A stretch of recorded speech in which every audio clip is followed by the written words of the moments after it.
Okay, so Hare Krishna, everyone. Please accept my humble obeisances. Our glories to Srila Prabhupada.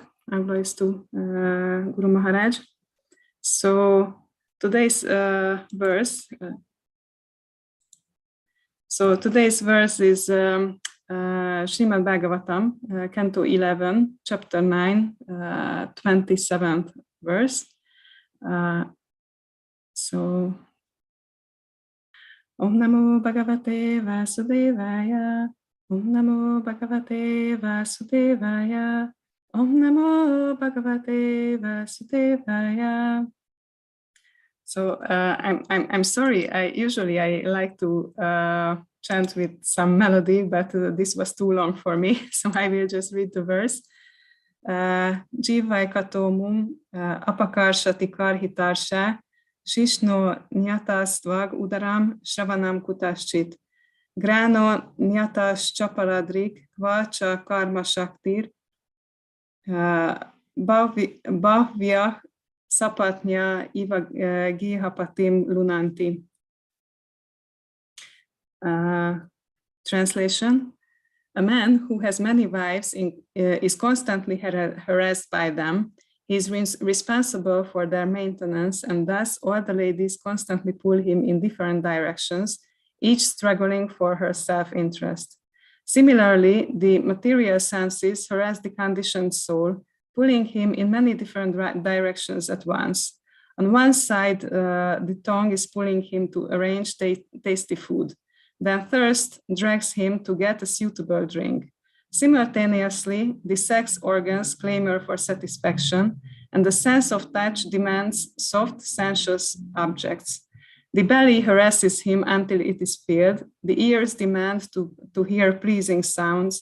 The sense of smell hankers for pleasant aromas, and the fickle ears clamor for pleasing sights. Thus, the senses, organs, and limbs, all desiring satisfaction, pull the living entity in many directions. Purport from Srila Prabhupada's disciples. Srila Vishwanath Chakravarti Thakur mentions that after understanding this verse, one should merely offer without attachment the bare necessities to the Guru of one's body. One should keep one's body fit and working in the simplest possible way, and that is the sum and substance of service to this so-called Guru.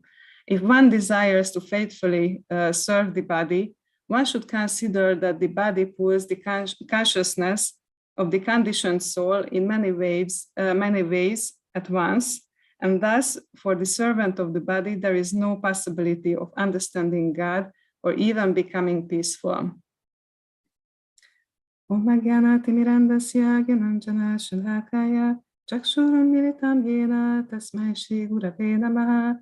Namo Vishnupadaya Krishna Pashtaya Bhutale Srimate Bhaktivedanta Swaminiti Namine Namaste Sarasvate Deve Gauravani Pracharine Nirvishesha Shunyavadi Pashyatya Deshatarine Jai Shri Krishna Chaitanya Prabhu Nityananda Shri Advaita Gadadhara Shivasadi Gaura Bhakta Vrinda Hare Krishna Krishna Krishna Hare Hare Hare Rama, Rama Rama, Hare Hare. Namo Vishnupadaya Krishna Prasthaya Bhutale Srimate Chandana Swami Namine.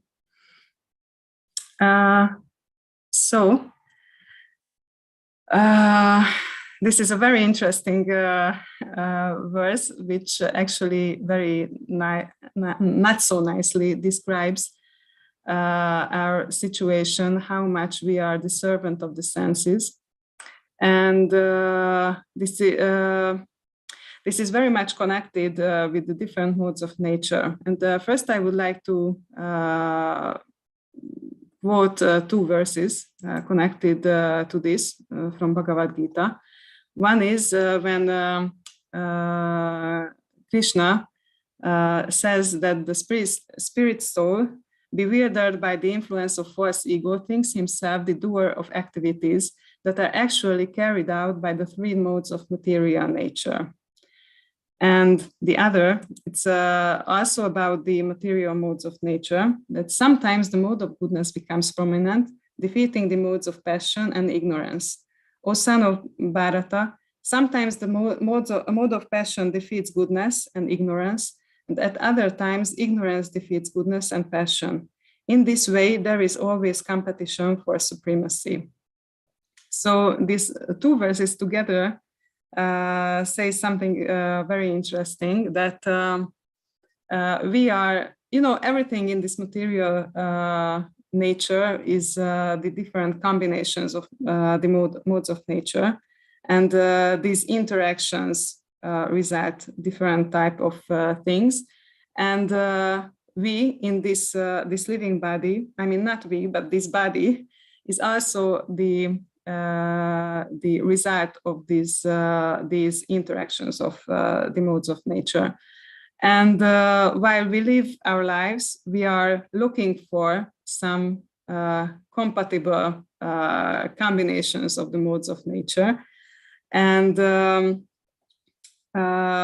this way, we are looking for some certain type of sense objects, certain type of, we are looking for certain type of people's association. We are looking for certain type of activities. And whatever we do in some way, we are associating with a different, certain combination of the modes of nature. And when we associate with them, those combinations, that mode of nature is strengthened in us. How to say it? It becomes more prominent. So in this way, if we do something, then the mind becomes attached, it's attracted to it, and tends to do it the same way the next time. So the next time we also do it, and we again do it, and the more we do it, we think less of it, why we do it. It's just, it becomes really natural to do that way. And that is how our habits are formed. So there is, so in the beginning, I decide why I do it, and it might be probably if it's some sense object, then it has some kind of material reason behind it. But after I do it the 100th time, I won't think about it, why I do it. So that's the danger with habits, that we tend to do this unconsciously. So, Srila Prabhupada said that first we have to be conscious, and then we can be Krishna conscious. So the problem with habits is that we are not conscious about them. So it makes Krishna consciousness a bit more difficult. So there is this quote which is not from a devotee, but devotees used to quote it many times. Probably you also heard it. As far as I know, it's from Lao Tzu, that watch your thoughts because they become your words. Watch your words, they become your actions. Watch your actions, they become your habits. And watch your habits, they become your character.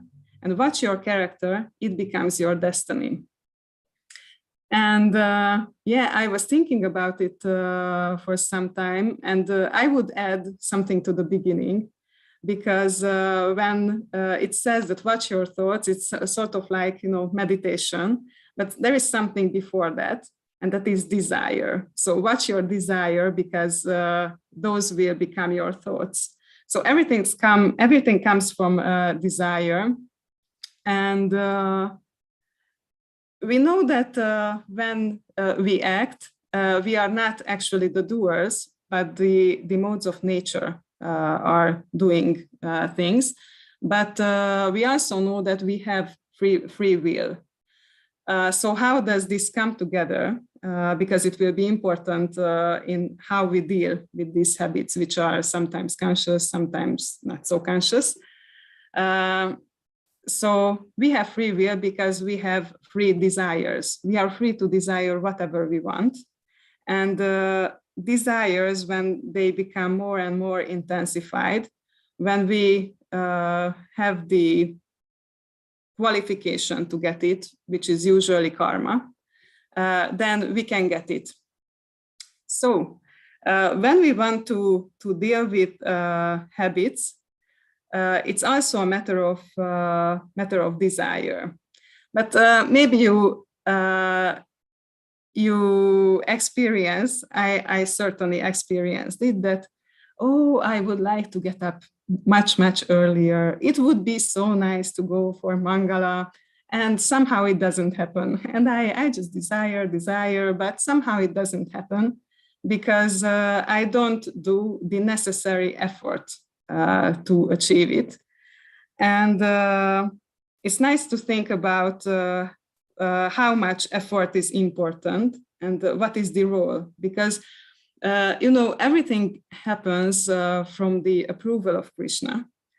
But how to say, even in our spiritual endeavors, sometimes Krishna doesn't react.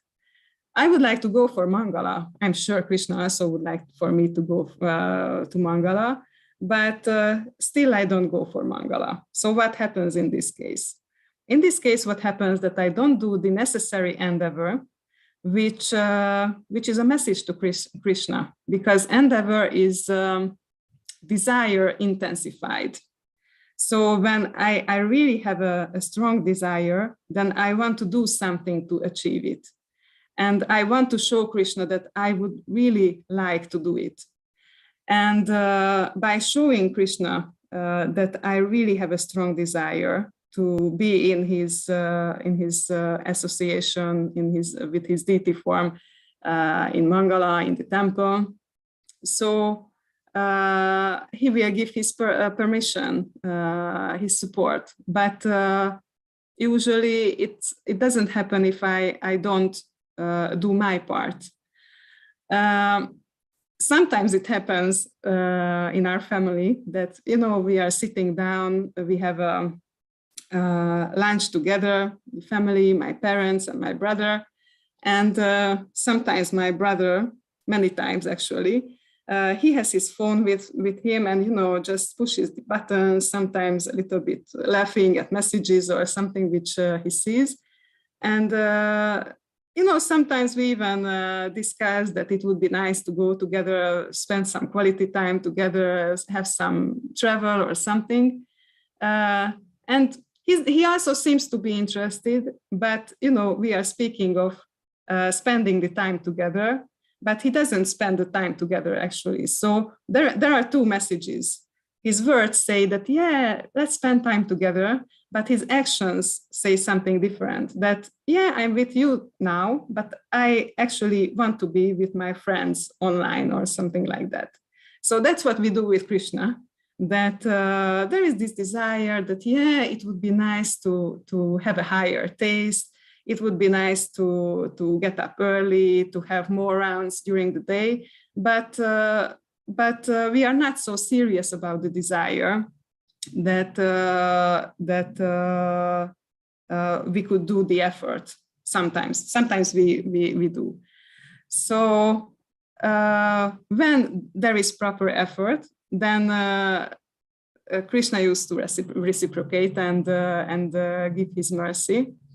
But on our part, what usually means to make effort, that we need to have sense control, mind control, and we have to develop good habits, good character. So usually these used to be involved. And before going to the more practical parts, I would just like to collect some of the philosophy of how to make these efforts. So usually the mind is involved, So when it's difficult to get up early, our mind is just wants to stay in bed because that's more attractive than getting up. Or sometimes I would like to be more controlled in my eating habits, but the mind just remembers that, oh, there is this nice cake in the fridge, and it would be so nice to get in touch with that, to connect with that type of sense object. So usually we have to regulate the mind somehow. And Krishna says in the Bhagavad-Gita that, "O mighty armed son of Kunti, it is undoubtedly very difficult to curb the restless mind, but it is possible by suitable practice and by detachment." So Krishna emphasizes two things: detachment and practice. And connected to this, I read a very interesting part from His Holiness Bhaktivedanta Purna Swami. It's one of my very favorite quotes about habits. He said that a habit means it is based on some quality, means you have practiced something, then by practicing that with intelligence, that develops a habit. If a habit is not coming, that means that there is no practice or there is no application of intelligence. You may think it may be very good if I exercise, but you never do, so there is no habit. Or you do exercise and you don't think about why you should be doing it, and then something else comes up and you stop. Habit means there is intelligence and there is practice at the same time. So it's also connected to this, what Krishna said, that there should be practice. And well, according to my understanding, this detachment and intelligence is also connected, because usually detachment comes from understanding things, from some kind of understanding. And another thing worth to consider, and this is, I think, the last part before starting the interesting practical points, that though the embodied soul may be restricted from sense enjoyment, the taste for sense object remains. But seizing such engagements by experiencing a higher taste, he is fixed in consciousness. So that's another thing, how we can challenge the mind, that we have to have some kind of higher taste. And it doesn't mean that we are just waiting that the higher taste will come someday and it will be so easy to renounce and be detached because there is the higher taste and I don't have to do anything. Actually, I have to endeavor for the higher taste. So that's how it works. And also, there was one other quote from His Holiness Bhaktivedanta Purna Swami, who spoke about the importance of higher taste, in the sense that if we don't, if I want to renounce from something, but I don't feel the void with something else, which is the higher taste, then it will just result in hard-heartedness, and we just see Maya in everything. So we have to go towards something, not just from something else. I mean, not just get rid of the bad habit, but we have to develop good habits, and we have to have good taste. So generally, what we can do about the mind, we can neglect what it says. We can be detached, which means regulated sense gratification, and we can have higher taste. So these are different approaches. Neglect can also mean that I've heard from in one class that, for example, when the prostitute approached Haridas Thakur, it's similar like what our mind, our mind starts to disturb us, like during chanting. And it's also a tactics with what Haridas Thakur did, that he just said, okay, just wait till I finish, then you will get it. So this, okay, later, and the mind at some point can accept it. So now come the practical points. So what I say is mostly based, not totally, but mostly based on Gauranga Prabhu had a TED talk about 5 rules for habit change. And this habit is actually the letters indicate the points. So the first point is H, which means harmonizing commitments. And it could be some kind of synonym for motivation, which actually it connects to what I read from Bhaktividya Purna Swami. He said this application of intelligence, which is motivation, and practice. So the remaining 4 points will be practice in detailed practice, I would say. So this first point is harmonizing commitments, that we have to have a firm motivation, because as from this previous quote which I read, if we don't have a firm, really fixed motivation, then whenever obstacles come, difficulties, or we have to wait for the desire and it doesn't come and still doesn't come, and it's a long-term process, and somehow I cannot experience the result now. So we just at some point give up. So motivation has to be there. And motivation can be material type of motivation or spiritual type of motivation. But obviously spiritual type of motivation, which is really helping. The problem with material type of motivations is that, how to say, I get rid of something to get something else. But if something else which I get is material, then on the long term, something will change, because the nature of material world is that everything is changing. So it might be that I change and I don't desire that result anymore, or the result will change. So somehow it's not a fixed motivation. So whatever is spiritual, that can be a fixed motivation, because spiritual things are eternal. There is variety, that's a different thing. Things are eternal. So it's better that we have our spiritual motivation. And yeah, it's a nice thing, which can be a tactic in this part, that we can convince the mind that we don't have any other choice, which sometimes is really the case. And I experienced it, that, for example, half year ago, I had some health issues, which were not so serious, but difficult to tolerate type of health issues.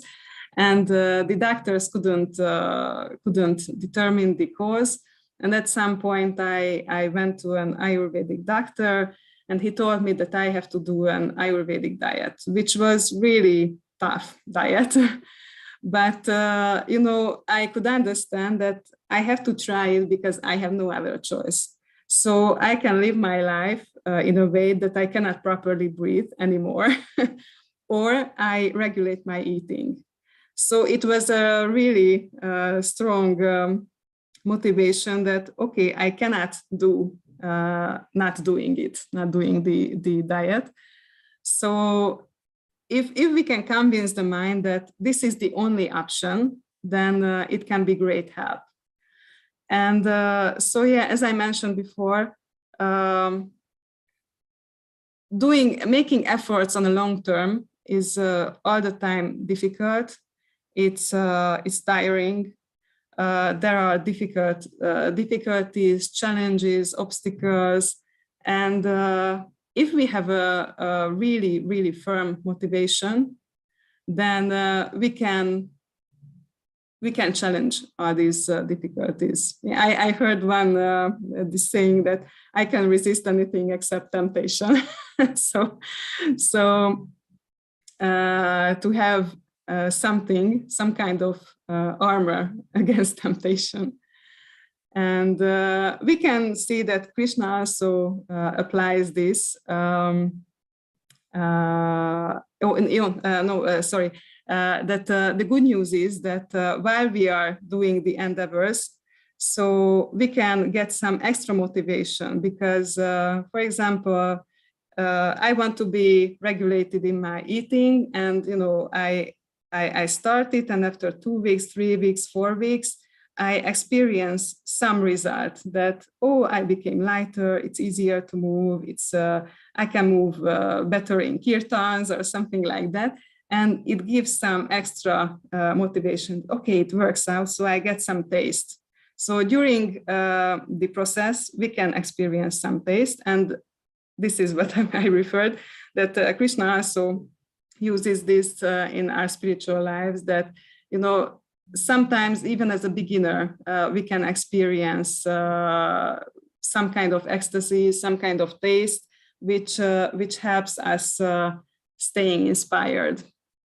So this is the first point about motivation, about harmonizing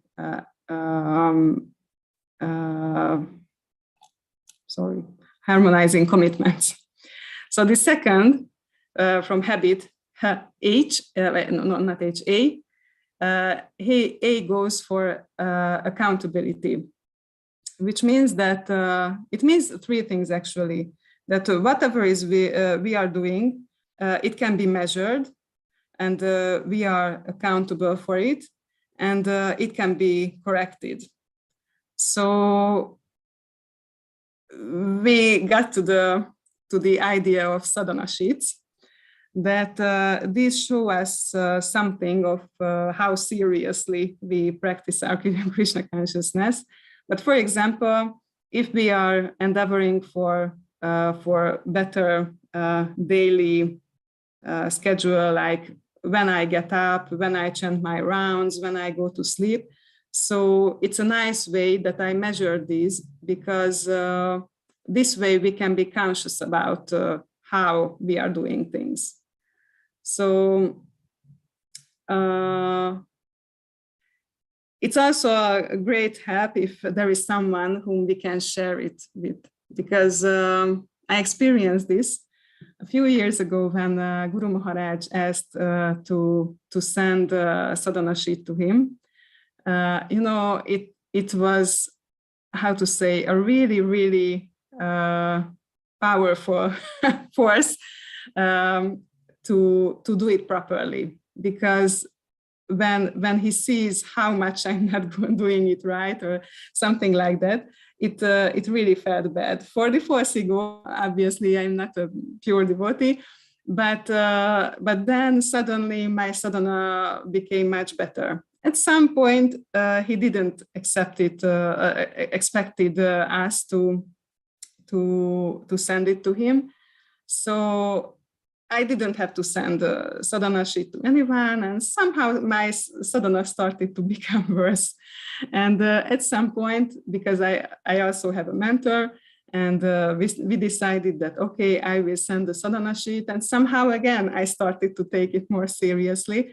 So it might be like, I'm a student at an elementary school, but it seems like a childish thing, but the mind is just like a child, really. So if these things work out, we should grab these possibilities, I would say.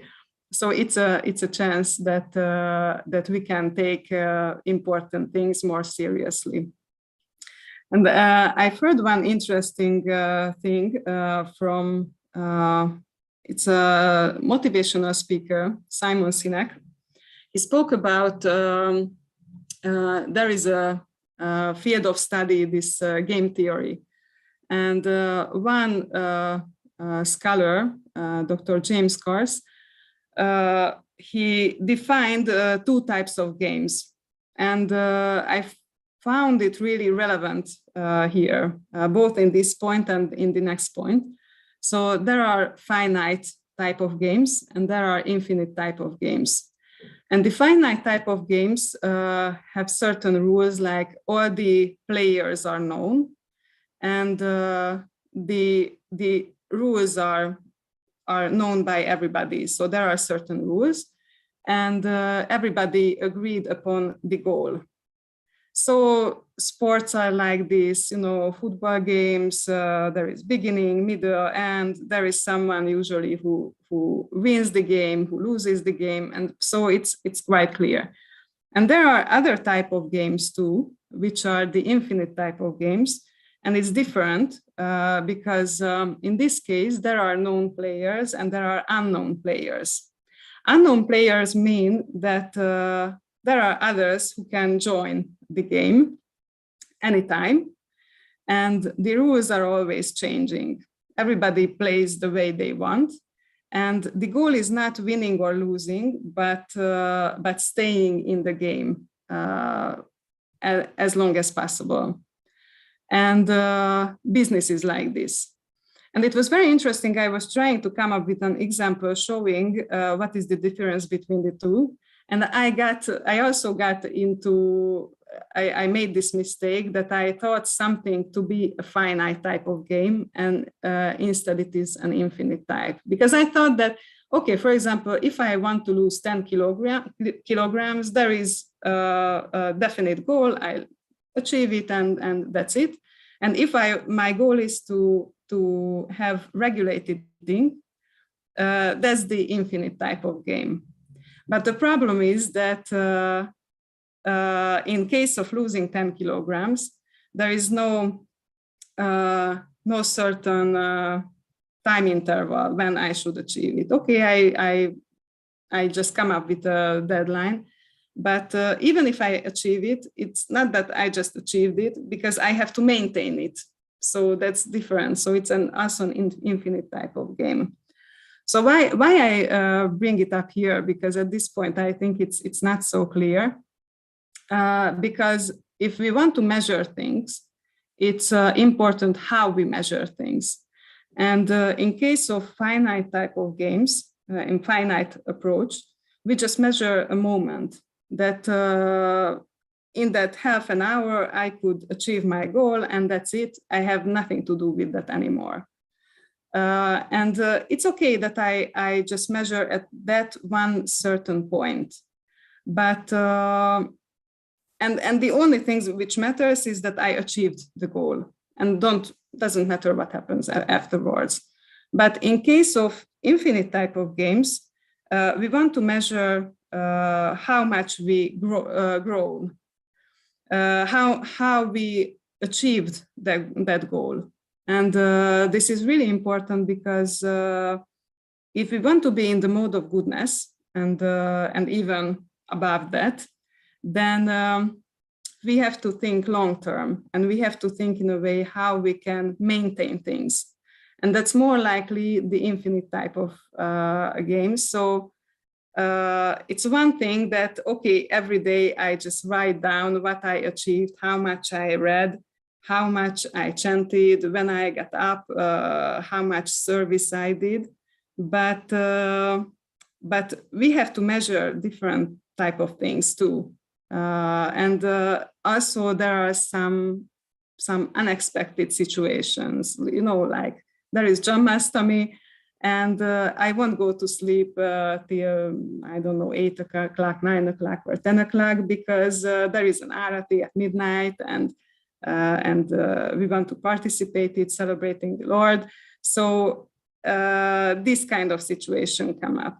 And there are also other kind of situation when, for example, I cannot achieve the goal in that day because of my own weakness. How do I handle those type of things? So it's nice to have these milestones, and we have to have them. We have to measure these things, but we have to see also other types of things. Like maybe sometimes average can be a good thing, because that shows that, okay, one day I had, I crossed the line, I didn't achieve what I planned, but all the other days I achieved it. What was the reason for that day? So these are also important, how I achieved it. And also if we just want to, put a, how to say, just signing that, okay, I did it. the problem is that at some point in myself, I had to experience this, that there is a tendency for cheating. Okay, I have to go to sleep like till 10 o'clock, but oh, it's 10 minutes after 10 o'clock. Okay, it's 10 o'clock, it's okay. So, and how much I cheat is just, it's not a qualitative difference, but quantitative only. So we have to see these kind of things in a more complex way. So, and also measuring these things, it really helps if someone checks us, which I mentioned before, and we can share our experiences. So it can show us how much we could grow. So the third point is from habit is B, break less consistency. And yeah, as I mentioned before, that it's nice when we could explain to the mind that I don't have any other choice. And it's really important because then the mind can be tamed. But sometimes the mind demands a break. Sometimes we have to do a break because of some certain situation. But every time we break it, for the mind, it shows that, okay, actually there is a choice after all. And I can do other ways too. And the mind won't take this case so seriously. And what happens is that we just let our mind do it once, then we will have a choice. Then, okay, it's not so serious, then the mind will come up with excuses. So the mind starts to be tired, and our decision starts to become worse and worse and worse.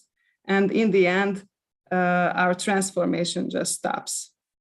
So it's really important, not as much as possible, not to break this tendency which we are endeavoring for.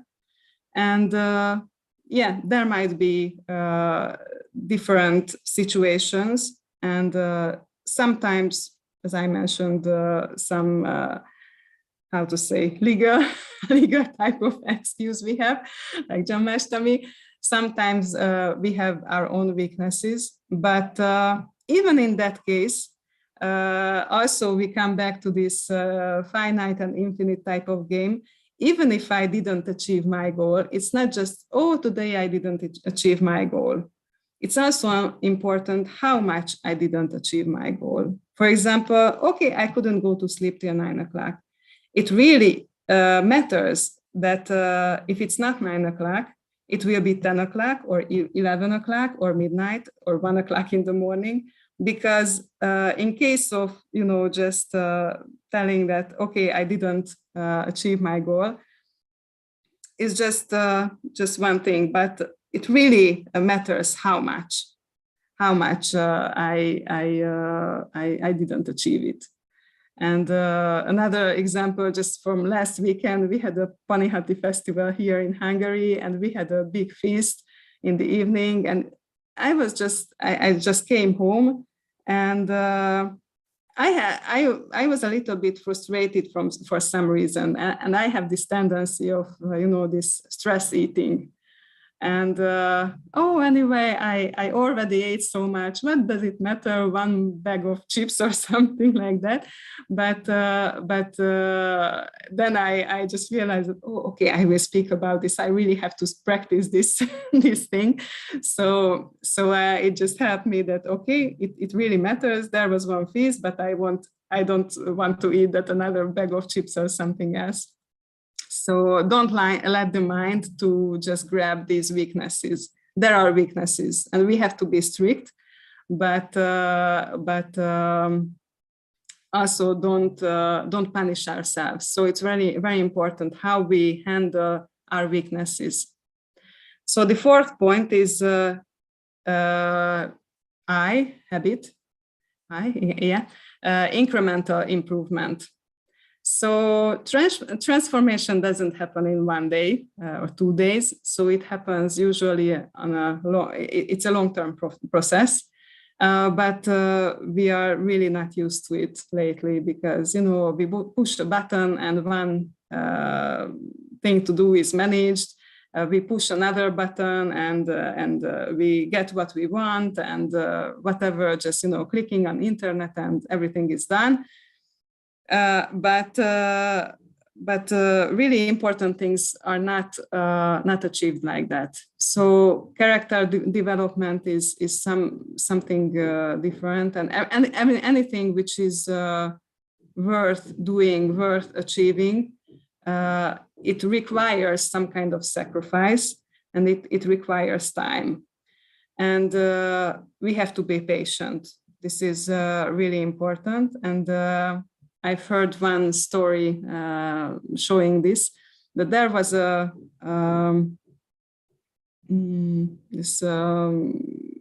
wrestler called Milo, long time ago before Christ, in Greece, and he won many championships 6 times. And he was a really powerful wrestler.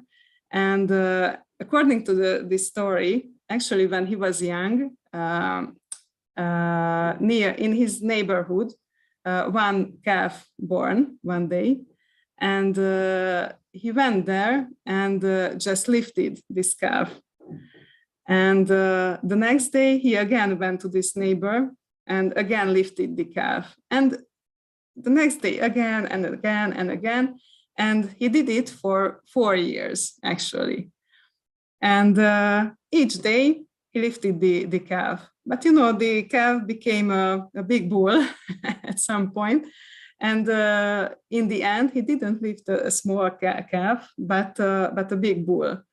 So in small steps, he became really strong, lifting the big, in small steps, bigger and bigger animal. And that's how he acquired great strength. And we can do the same. Sometimes we can split the desired goal into. Maybe I will explain with an example. For example, when I want to go to sleep earlier. Okay, now I go to sleep at 11 o'clock, but my goal is to go to sleep at 9 o'clock. So I can do it in a way that I just, next month I will go to sleep at 10:30, or the next month 10 o'clock, then 9:30, then 9 o'clock. So it's just, I just play with the numbers. But there can be other ways, like breaking down the task into subtasks. In my case, I had this problem that I went to sleep really late. And at some point, I started to examine, okay, what are the reasons for me going to sleep late? One reason was that actually I didn't feel my sadhana sheet at that point, so there was no limit when I want to go to sleep. So that was one thing. Another thing was that my japa wasn't done in the morning, and many rounds were left in the evening, and I didn't want to go to sleep till I finish my rounds. But in the evening it's more difficult to finish the rounds, so it becomes later and later and later. So the first thing was no limit. The second is late time japa. And tamastic type of japa in the evening. That was the third one. And the fourth one was that I was lying in my bed and just pushing the telephone, playing. Surfing on internet, watching YouTube movies, YouTube videos.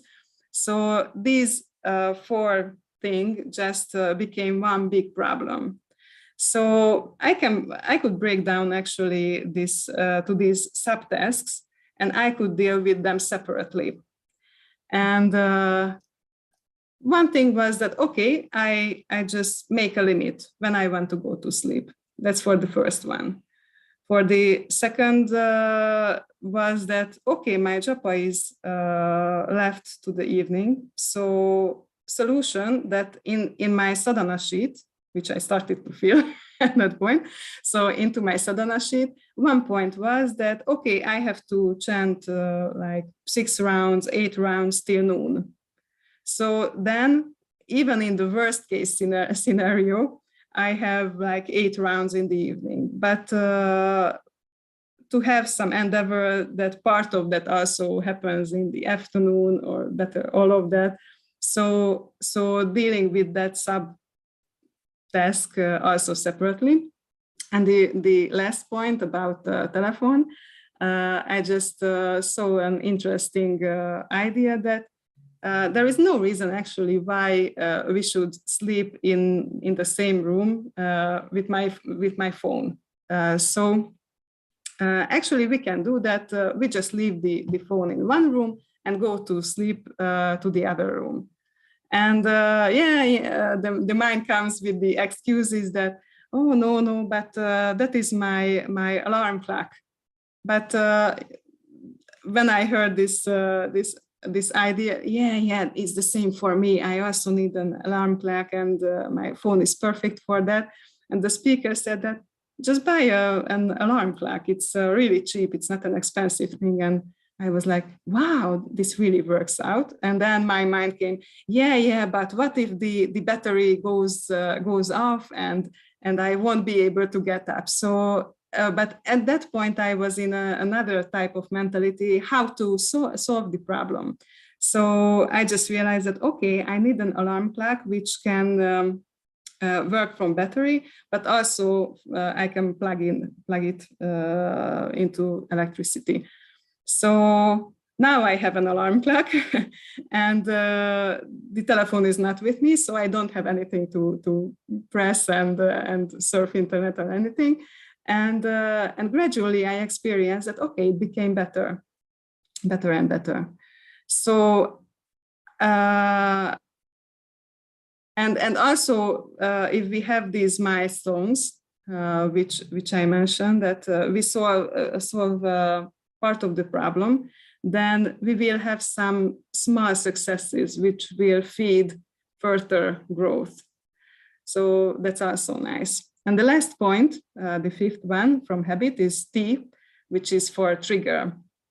And I had one very interesting experience many years ago, that I was always an introverted person. And when I went to elementary school, I didn't really have deep friendships and people who were close to me. So, I was a bit lonely. And later on, when I went to high school, I had more friends, and in university even more.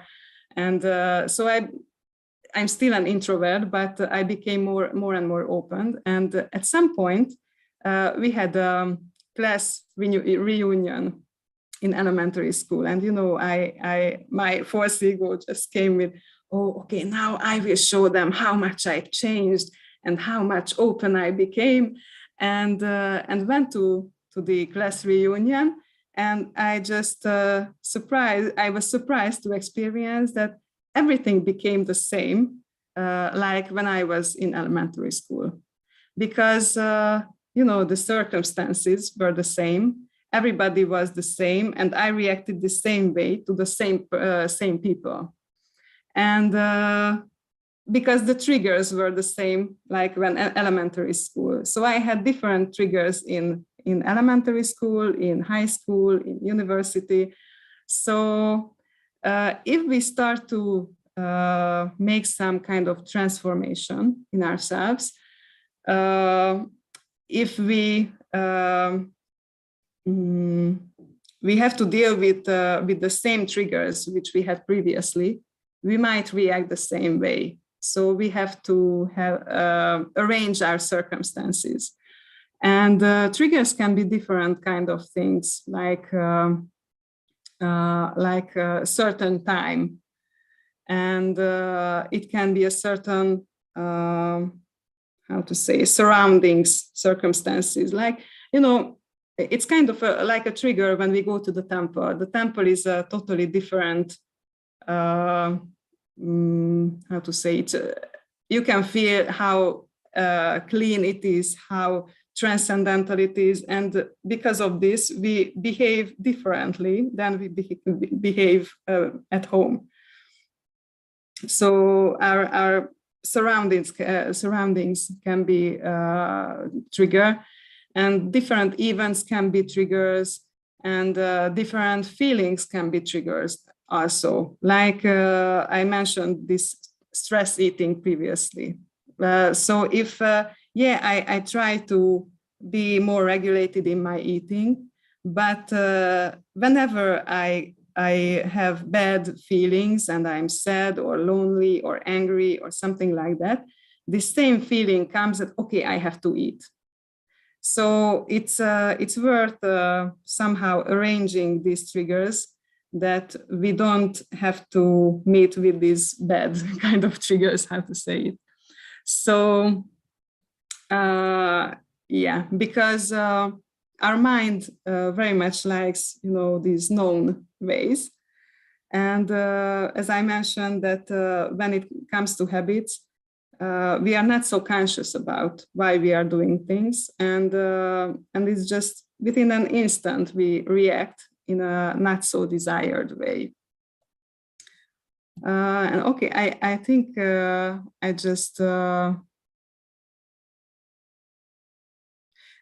mention a few things very, very shortly. One, like tips and tricks part.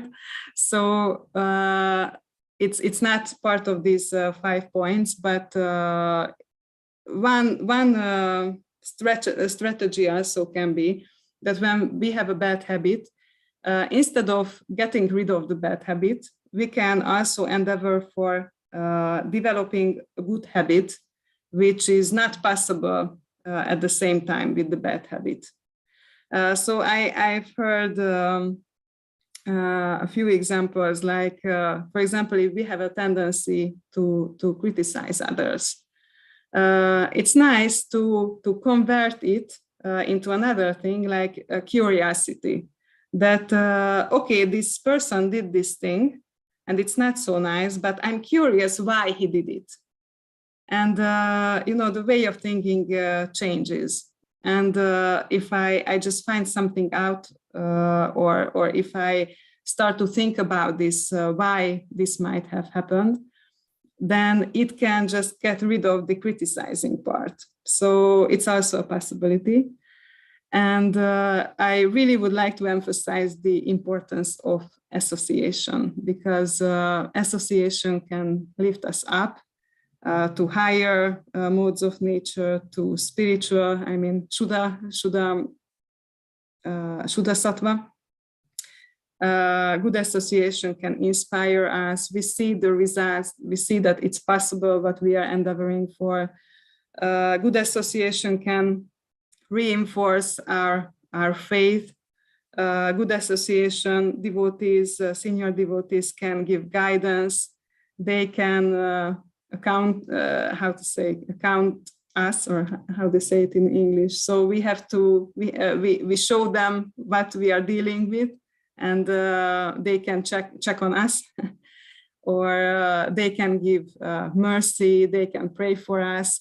So association is really an important thing. And one another important thing is mercy. And everything comes from mercy. Mercy of the devotees, blessings of the devotees, of the Guru, of saints, and of Krishna. So we can all the time turn to Krishna and pray for his help. And whatever we endeavor for, just remember that Krishna is the one who gives permission. So we are doing our part, we are doing the endeavor, but the result comes from him. So just wait for the result to come. It can come anytime, whenever he sees it fit. So, it became really long. Sorry for making it so long. Thank you for your patience. And,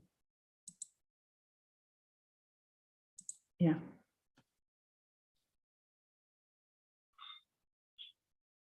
Hare Krishna Mataji. Thank you so much for this beautiful class. It's interesting to see how you chose this verse and then you connected it to this topic of improving our habits. Thank you for referring to many Bhagavad-Gita verses. You talked about many things, Mataji. I really like your class because it's always like nectar flowing whenever you speak. You also share your personal experiences. Thank you so much for this beautiful class. I request devotees, if there are any questions, comments, reflections, if you want to share whatever you liked about the class, please go ahead. You can either unmute yourself or you can put a question in your chat. I would also request, if it would be nice if you all can turn on your video. Thank you. Hare Krishna.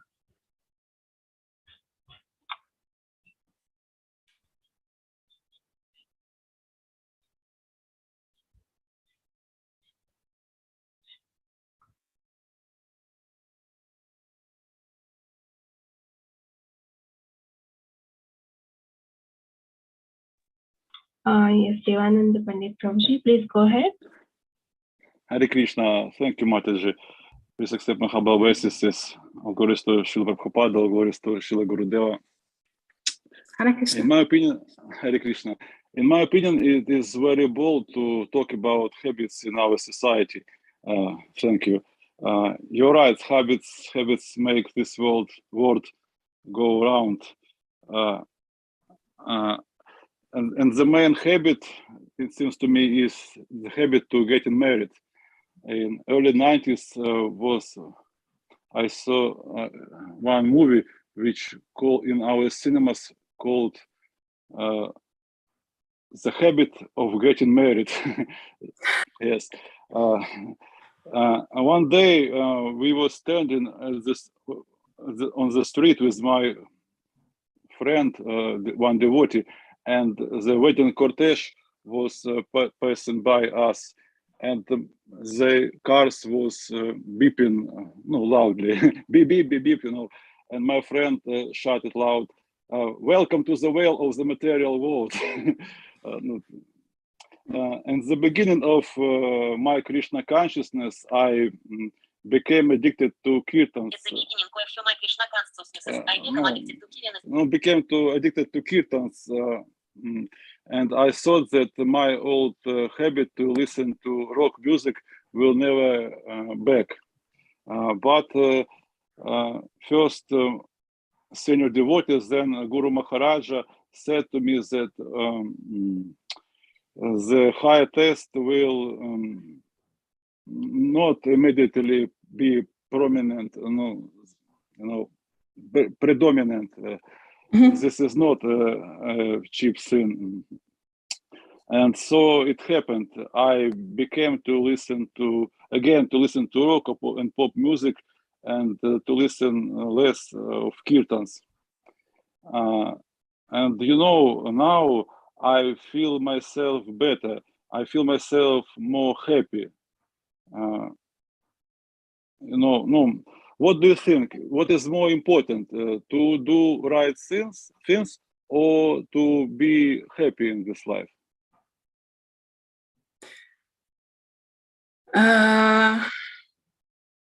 Well, as I understand from the scriptures, the two are connected, because it's really a matter of how we define happiness. Because usually, as Guru Maharaj used to say, the way we define happiness in the material world, I mean, not we devotees, but usually people, how people define happiness is actually just the decrease of suffering. And true happiness is spiritual happiness, because that is permanent happiness. And also satisfaction and happiness is not the same thing. So satisfaction is when we satisfied the senses, and the senses desire for some certain type of combination of material modes. And like our taste in music, that's, different people like different music because we are different combinations of the modes of nature. And we satisfy this kind of urge in a different way. And that type of happiness is actually satisfaction. So it's not satisfaction of the senses, which is not the type of happiness which the soul experiences. So what we compare here, because following the what is right, I think you said that, following what is right will lead us to experience spiritual happiness. And if we don't follow what is right, then it will lead us into a different direction. But at the same time, I remember, I didn't read this myself, but I've heard that devotees quoted Bhaktivinoda Thakur, that it doesn't work in a way that we totally do not satisfy our senses. So, because then the mind will just really, really freak out. So we need some kind of satisfaction, and that is why Krishna consciousness works out in a way that it's regulated sense gratification. So which actually fulfills both, that there is satisfaction of the senses in some way, but it leads us into the proper direction. And well, if we compare kirtan to rock music, there are very many different type of kirtans, and there are type of even heavy metal type of Hare Krishna singing I've heard. So so it's possible to pick something which is according to our taste. Another thing is that there are how to say. I'm not sure. I don't want to speculate in this regard, but okay, we chant Hare Krishna, but still the different kind of music can affect us in a way that those are in the different modes of nature. Like heavy metal kirtan is, okay, there is Krishna's name, and there is also something which is connected to Tamaguna. So I don't want to speculate what is the result of that kind of combination. But yeah, I don't know how much, how useful it was, what I said. I just know that, as I've heard, that sound is the basic of creation and everything. So it's really important what kind of vibration we let in. But if you don't listen to rock music anytime, and there is this frustration, it's also like, associating with the same thing in a subtle level. So I would say it's worth just checking out how it's possible to experience it in a regulated way. Was it answer to what you said? It's okay. It's okay, but it's okay. But it seems to me to be satisfied and to be happy are the different things. What? Sorry, I didn't. To be satisfied and to be happy are the different things. Yeah. So it's not possible to be happy without being satisfied, but satisfaction is not yet happiness. And it seems to me the main goal of life is to be happy. Obviously, because the original position of the soul is that Satchitananda, so we are eternally happy spirit souls, and yeah, we are endeavoring to get back to that position, that we want to be eternal, we want to have knowledge, we want to be happy. So it's obvious, it's natural that we want to be happy. Yeah. Maybe one of Vaikuntha planet is rock music planet. Why not? Who knows? So I mean, we cannot even imagine that type of music with what they play. So I just thought, sometimes I saw these quotes which are about how many different ragas and stuff the gopis know. So whatever we call music here in the material world is nothing compared to it, really. So, but Krishna is unlimited. Yeah. So, yeah. I just remember Guru Maharaj sent this link, which this Zoom meeting recording of Kadamba Kanana Maharaj with his disciples, and at some point he mentioned that how much he likes kirtan, and how nice it will be when he can go back to Krishna, and there he can sing with perfect voice, and he will have perfect fingers to play karatas with, and you know, I was just like imagining, yeah, how amazing kirtans there could be in the spiritual world. Wow. I cannot even imagine. Yeah. So Krishna is unlimited. Why do we limit him only with kirtans? Maybe on one planet he listened to rock music. Maybe, I don't know. Thank you. Thank you very much for Hare Krishna. Hare Krishna. Very brave topic. Thank you. Actually, it wasn't really my choice, but one occasion when I asked something from Guru Maharaj, somehow this 5 points habit change came up, that I saw this video on YouTube from Gauranga Prabhu, and Guru Maharaj told me that it's an interesting topic and maybe I could speak about this here. So that's why I did it. Yeah. Hare Krishna. Hare Krishna.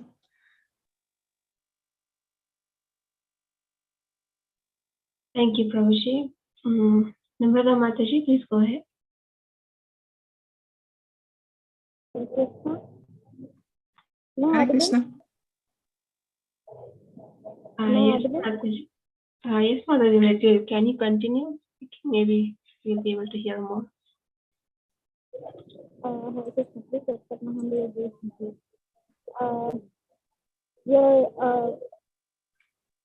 you hear me? I think you're not able to hear me. It is low for me. How about you, Radha Vinodhini Mataji? Can you hear me now? Oh, now it's much better. Yeah, now it's fine.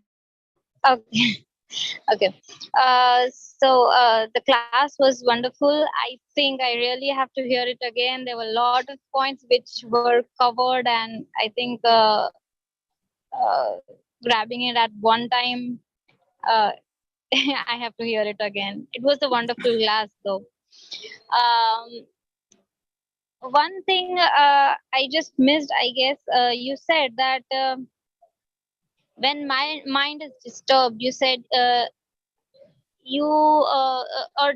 it's causing disturbances. You either give a higher taste.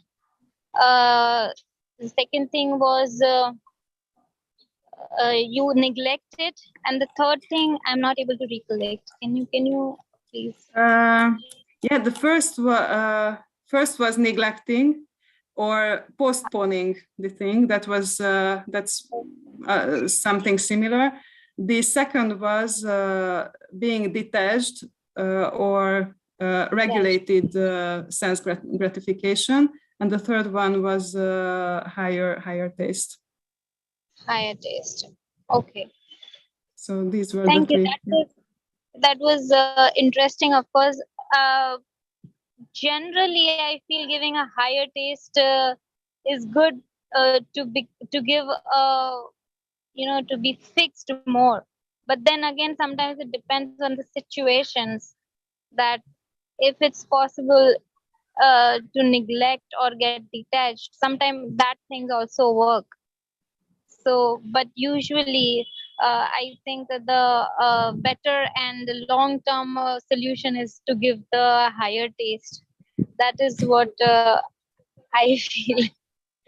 Yeah, I think even if there is no higher taste in the beginning, if we practice by being detached or something from the others, higher taste will come even in those cases, because for example, if someone is not so clean, and there is no higher taste like, oh, how nice it is to be clean, because didn't experience any time, but by intelligence starts to practice, like, okay, I will first time in the morning when I get up, I will go and take a shower. And after some time, at first, usually because those who don't take a shower in the morning, those are in the mode of ignorance. So it might be strange in the beginning, to take a shower, because like doesn't feel right, something. But after some time, there will be a higher taste, experiencing how nice it is to be clean. So, yeah. So you're telling that higher taste doesn't come suddenly when you practice a little negligence, and you practice certain detachments, then you realize the higher taste. Mm-hmm. That's what you're telling. As I experienced, higher taste is very different when to come. Sometimes, Krishna sends something by his mercy in the beginning. And sometimes in due course of time, sometimes come the higher taste. So it's sometimes the higher taste comes from the intelligence by understanding something, and gradually experiencing what we understood. So it's there is no how to say certain recipe for it. Like it's all the time it happens like this. Because, for example, when we see devotees come to Krishna consciousness, they experience some kind of higher taste, but someone experiences from prasadam, someone from kirtan, someone in the beginning. For some people, it just comes later, or coming from the association of devotees. It's so different. Yeah. But I just share, I think this quote about this higher taste from Bhaktividya Purna Swami, because it's really nice.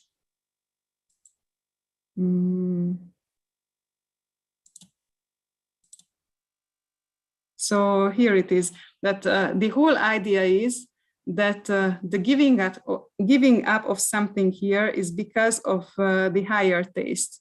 That is what Krishna is saying in the Gita. One gives up a lower taste because of the higher taste. If you just give up the lower taste without the higher taste, then if one's determination is to get that higher taste, that is okay, because you are removing one, but your goal is to get another.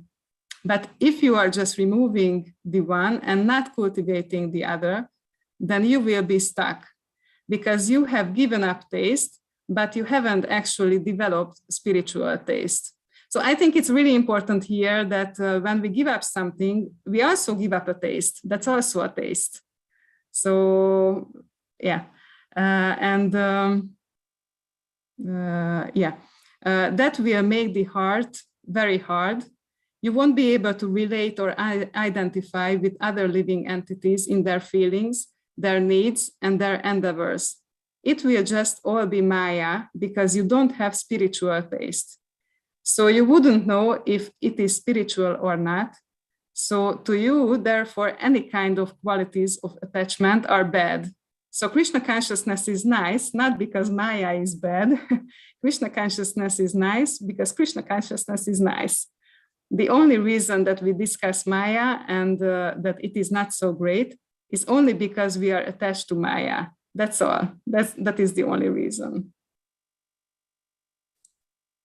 Yeah, I think that's a nice one. Also, to mention, I really liked the example which you gave about your brother. That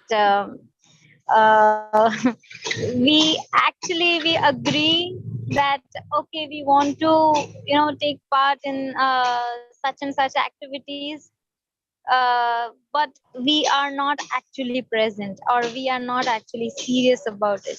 So in day-to-day life, when we are practicing our sadhana, when we are doing devotion service, when we are opting certain things, we many times experience this thing, and I can relate that.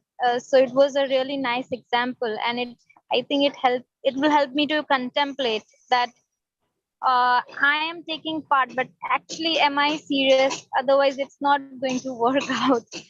So, thank you for that very nice example. Thank you very much. Yeah, I just remembered my. The examples were also good, but I especially like this, so that is why I was mentioning. Yeah. I also had one example about myself, because for such a long time, I remember once I read I think it was also in the 11th canto, when Yudhishthir Maharaj and Krishna are speaking, and no, maybe it was in 10th canto. Anyway, so it was in the verse it was stated that those who want to have how to say, when we want to have really a real spiritual life, we have to be regulated. Maybe it was mentioned that in eating and other stuff. And I was starting to think, oh my God, I'm totally not regulated in my eating, and I really had the difficulties with this for such a long time. And for years I was meditating, like, oh, how nice it would be to eat less, to be more regulated. And even I had some short periods of diet and exercise and stuff, and started to meditate that, oh yeah, it would be so nice to happily dance in kirtans, because I was almost 100 kilograms. So it was really difficult to move, and I was like trying to convince Krishna to give the higher taste and to be able to be more regulated. And at some point, this health issue came, and I had to go on a diet. And I was thinking, oh, okay, Krishna gave me what I needed. So actually what he gave was not the higher taste, but he forced me into a situation when I didn't have choice but to make the endeavor. And when I made the endeavor, he just reciprocated and gave the results. But it wasn't like giving the higher taste and I just don't have any desire for any foodstuffs anymore. So it was a funny type of reciprocation. Yes. Thank you very much. I think about the forces, I think even Prabhupada mentioned that even he was forced by his Guru Maharaj, but it resulted into a wonderful, movement. So, yeah, forces are sometimes good, of course. Yeah. Basically, it's a mercy when Krishna do that. Yeah, yes, definitely. Yeah, it's just, sometimes he reciprocates in a different way than we expected. Yes, totally. Thank you, Mataji. I think others are waiting. Thank you, Hare Krishna. Thank you very much, Hare Krishna. Thank you, Mataji. Sorry for my video. I think Sudha Mataji has raised hand. Mataji, please go ahead. Thank you, Mataji. Hare Krishna. Thank you, Mataji, for the very beautiful class about mind, how to regulate the mind. It's a very deep class. I definitely have to go back and listen. Mataji, I have a question about triggers, like in the end talked about. It's very nice, like you shared your experience, like the trigger, like you were like introvert and and you experienced that you started opening up when you went to your high school. Again, when you went back, you were experiencing the same thing.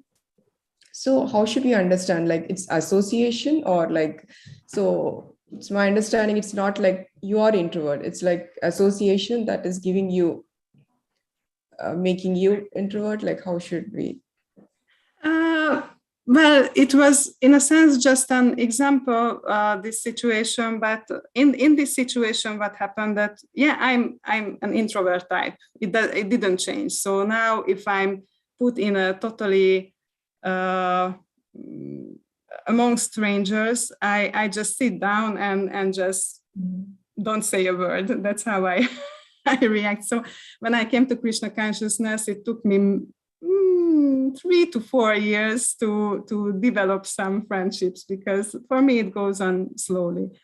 But in that case, I had some experience how I can react when I'm in a different, I have different kind of relationships. But when I got into the same kind of relationships, they had an idea of of me, that I'm like this, I'm like that. So they reacted to me in the same way they reacted before. And because they reacted the same way, I also reacted the same way.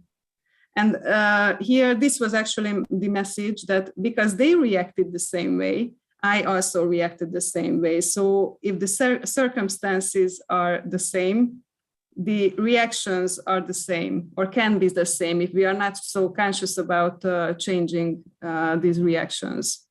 Mm-hmm. Because there are these, reflexes. Just it's really difficult to change those, which you just react in an instant, and not even conscious about it. It's like, for me, sometimes it's a problem that someone says something which is in some sense not so good, and just anger comes. And it just clouds the mind, and we react without thinking. So I really have to be conscious about how I react in those situations, and it's really difficult because things happen so fast in those situations, and really, really not so much on a conscious level if we are not aware of. Okay, it's a dangerous situation. I have to be conscious and don't speak till I thought about it 3 times or something like that. Okay. Yeah, thank you, Mataji. Because I was just trying to understand, because even I experienced that in some association we feel very happy, and some association we feel like, we are not very, like we feel a little bit like, not motivated. So just trying to understand, it's something like we have to change, or it's something like we are in a wrong association? Because every time thinking that, okay, it's something that we have to change, also makes you very, like, depressed, like is something really wrong with you. So your example really helped me to understand, like it's something like you're not in the right association, or is something like, something we have to change.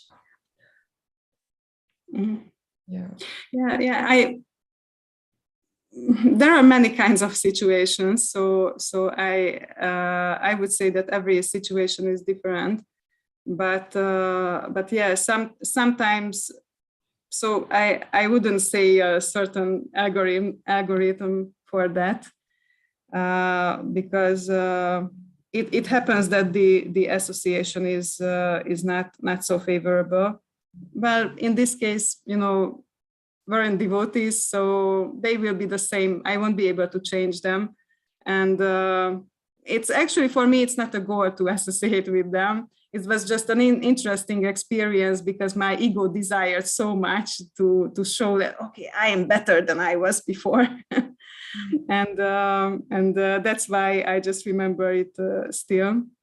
But usually, we can only change ourselves. We can change how we see things and what we do, where we go. So yeah, we can change if we want to associate with certain people. But generally, we cannot change them. That's for sure. Yes, it's very true. Yeah, something we have to look inside, deep inside ourselves. On the other hand, I just remember this, that in this situation, I have to deal with the whole community, I would say, a whole class. And, at that point, relationships are already formed. But it's totally different if I associate only with one of them, because then the relationship can change, because then that certain person also pays attention to me, and we can notice the changes. But when there is this whole community, whole class, then attention is just so superficial that we don't notice those changes which happened since those years passed. Okay. I don't know if it's relevant or not. No, Mataji got that point. Yeah, thank you so much. Yeah, and also I like the way you explained about infinite and finite. Finite. I like that, because it's helps us to measure your progress, your sadhana, keeping like where you actually you're not able to, let's say you're struggling hard to get up in the morning. So what is stopping you? So measuring that, it really helps you to not to repeat and progress. Yeah, I like that point. Yeah, thank you so much. Yeah, very beautiful class. Yeah, Hare Krishna. Thank you very much. Hare Krishna. Hare Krishna. Thank you, Sudha Mataji. Devananda Prabhu, do you have any more questions, or the hand raised is from the previous question? Is it from previous question? We cannot hear you, Prabhuji. You're on mute. Do you have any more questions? No. Okay, thank you. Okay, are there any more questions from devotees or any realizations?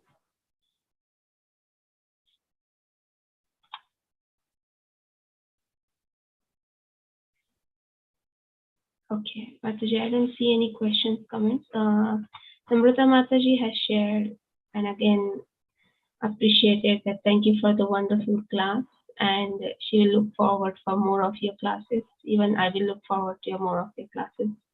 And she had to leave. She had to leave, so she will hear in the recording again. So thank you, Mataji. If there are no more questions, comments, or realizations, then Mataji, with your permission, shall we end the class here?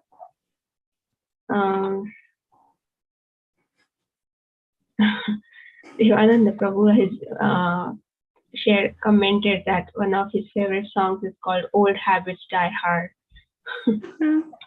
Yeah, it's funny, connected to the topic.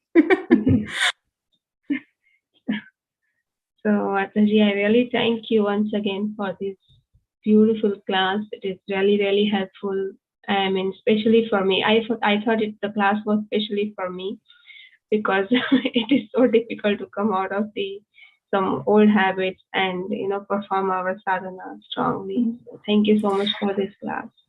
It's relevant to all of us. I remember when it's actually all thanks to Guru Maharaj for giving the inspiration to do it. But when he told me this, and I just started to think that, okay, I have to speak about habits, but how much I practice what I speak. so during this time till I prepared, I just started to, okay, I have to change some kind of habits in myself to speak from realization. So it was really amazing because it became somehow such a deep meditation that okay, I also want to apply what I speak. So it was such a nice journey for me these few weeks. Yeah, so it's relevant for everyone. That's wonderful to know. So I think one way to come out of our old habits is to preach about it, so we come out of it strongly, and so we can show that we are also applying and not just preaching. Yeah, that's nice, Mataji. So, Mataji, then we can end the call here. Before that, I would like to remind about the announcements of initiations this weekend. There will be 7 second initiations and 2 first initiations in Bhakti Vedanta manner. And also we have retreat coming up from June 24 to 27. Registrations are filling up fast. I mean, there are very few registrations, and those who have not done it, please do it fast. There will be wonderful association of devotees, kirtan, prasadam, and many other activities. So please go ahead with your registrations. If you have any queries, please write to cmsretreat22@gmail.com. So with this, and Mataji, with your permission, we will end the call here. Thank you so much once again. I would like to pay my obeisances to all of you. Vancha kalpataruvascha sindhuvevacha patitanam pavanebhyo vaishnavebhyo namo namah. Ananta koti Vaishnav Vrinda ki jai. Srila Prabhupada ki jai. Guru Maharaj ki jai. Jai. Har Grace Radha Vinodhini Mataji ki jai. Guru Bhakta Vrinda ki jai. Hare Krishna. Thank you, Mataji. Hare Krishna. Hare Krishna.